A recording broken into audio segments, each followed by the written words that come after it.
right, so I keep trying to move on. I keep trying to move on from these. I keep trying, but God won't let me, because I'm like, okay, we got it, God. We 40-foot trees, right? 40-foot trees.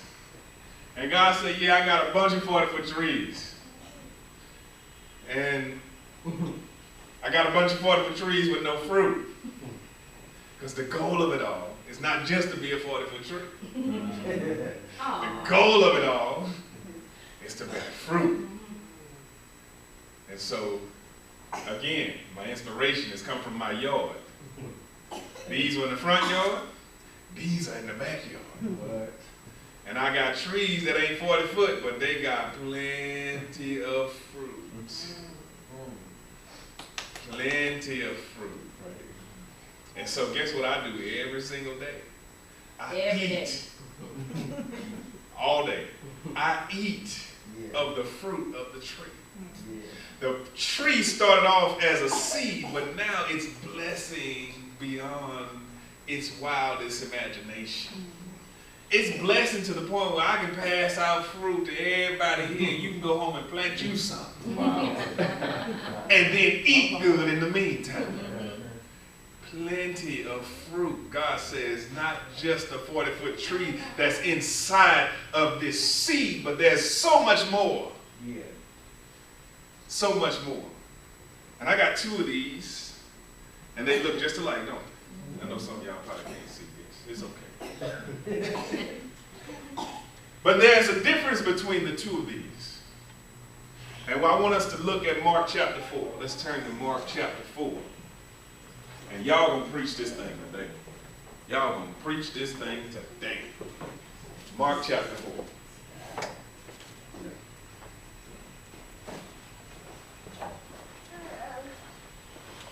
We're gonna look at this because, you know, last week we grabbed on to promise, we grabbed on to perspective and production, and we left off talking about how the word produces. God sends the word, He works the word, and then the word produces, and that's where we're trying to get to. And so, looking at it, it's important for us to understand how this word produces in our lives. But Jesus said something that wrecked me the other day. Jesus said something that made so much sense to me the other day. Y'all remember? So we got people in here on probably every spiritual level, right? Do you remember reading the Bible when you made up your mind?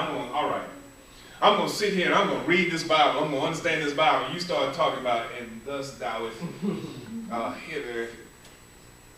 And you was like, it takes a strong. Not happening. You know, okay, I just come in here, you preach. This is not happening. Y'all remember? Anybody remember that? Yes. Okay, and sometime after you went and read it again, and it was like, whoa, wait a minute. That made sense, and that helped me just then, just right now, right? Okay, so I want us to get to the point, because Jesus says something in this chapter that opens up everything else. Okay? First of all, he's talking about the sower and the seed. All right? Sower and the seed. So he's, anybody want to start reading the chapter? Read it. Yes. You say what? He began to teach again by the sea, and such a very large crowd gathered to him that he got into a boat. Okay, wait a minute. What kind of crowd? A very large crowd. I want you to not just hear it, Right. but I want you to see it. It's a very large crowd. They gathered to see him. So he got into a boat. He got into a boat in the sea and sat down, and the whole crowd was by the sea on the land. And he was teaching them many things in parables, and was saying to them in his teaching, listen to this. Wait, and what I noticed, you know, Jesus was preaching, right? You see after the word this, there's an exclamation point, right? So he said, listen to this. You know, y'all think of Jesus. I'm telling y'all be wussifying Jesus. Jesus was hard. It was a whole bunch of folks. He sat down and listened. You're going to learn today. Say he was teaching them, right? Okay, my bad. Okay. Listen to this. Behold, the sower went out to sow. As he was sowing, some seed fell beside the road, and the birds came and ate it up. Other seed fell on the rocky ground, where it did not have much soil, and immediately it sprang up, because it had no depth of soil.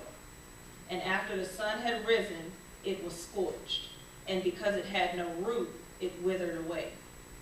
Other seed fell among the thorns, and the thorns came up and choked it, and it yielded no crop. Other seeds fell into the good soil, and as they grew up and increased, they yielded a crop and produced 30, 60, and 100-fold. Okay, now check this out. He just gave us 4 scenarios. Now all of these people understood agriculture. They understood that because many of them probably had been praying for God to send the rain to water their seeds so they can actually have some food for their house and a means of earning an income. So they understood this. So he's saying to them, just like y'all have sown your seeds, there was a sower, and he went and he started spreading his seeds, and some fell by the side of the road. It's by the wayside. I mean, he was, you know, how they dig the trenches to put your seed in. He said, but some of it just kind of fell to the side. He said immediately the birds just came and ate that. It didn't even have a chance. Okay? Then he says some fell by the rocks. And some of y'all might not have had this growing up, but when I grew up, our driveway had many cracks, right? And dandelions would grow out of the cracks in the driveway, right? But they wouldn't last long because the heat, you know, once the sun scorched it, they'd wither and die. And, you know, you just see it in your driveway dead. You know, y'all looking like, you see, y'all had perfect concrete. Yeah, y'all know what I'm talking about. But anyway, so I remember having to go and pluck them up out of the driveway. And it was easy because they didn't have any depth of their root. And he said that's what happens to those that fall on the rocks in the rocky ground. And then he says some fell by the thorns and thistles because, you know, around every garden and in every yard, if you don't weed it, then weeds don't ask for permission to dwell in your space. They just like, hey, okay, this is cool right here, I'm right here, and just grow and flourish as long as they allow me to. And anything good around me, I'm going to choke it out because I take over. You know, weeds take over and they will choke out and kill everything else that's around it. So he says that's the third scenario. And then he says, finally, some fall in the good soil where the farmer intended for it all to be. And those that fell in the good soil ended up producing fruit. And some produce 60 times, some produce 30 times, some produce 100 times. All right?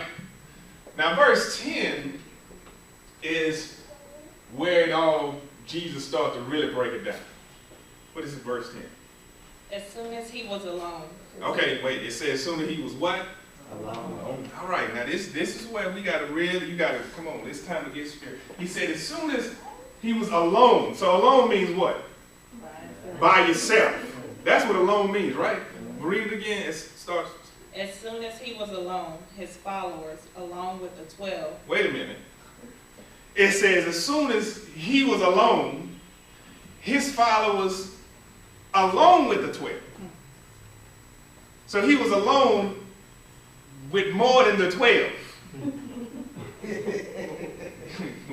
Okay, what kind of crowd was there first? Very large. A very large crowd. Okay? And now he's alone with the 12 and some more folk. Right. So what is that telling us? That's telling us that there's a bigger crowd that Jesus is cool with.